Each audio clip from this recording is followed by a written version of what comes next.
Hello! In this tutorial, I'll show you how to change the group name in Google Messages.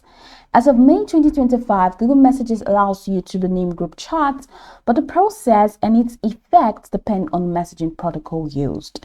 Now, for RCS, which is Rich Communication Services chat, renaming the group chat will update the name for all participants. For MMS, which is Multimedia Messaging Service chat, renaming the group chat will only change the name on your device, or the participants will not see the new name. So here's a detailed step-by-step guide to changing the group chat name in Google Messages. So how do you change the group chat name? Number one, launch the Google Messages app on your Android device, which I've done right here.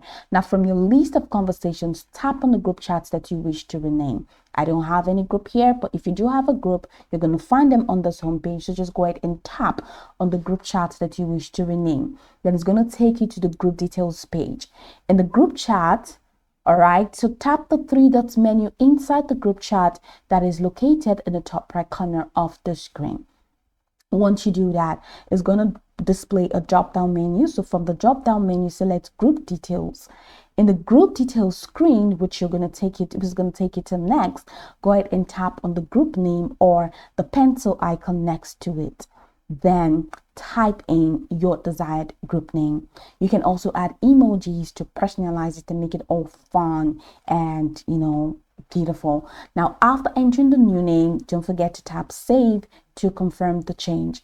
Now, I have a couple of things for you to note. For RCS chats, the new group name will be visible to all participants. For MMS chat, the new group name will only be visible to you. Other participants will not see the change. For SMS chat, renaming group chat is not supported.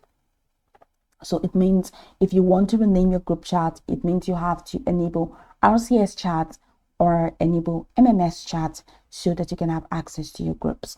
So go over this tutorial from the top to the bottom to get acquainted with the steps, and once you're done, you'll be good to go. I hope this tutorial marvelously helped you search.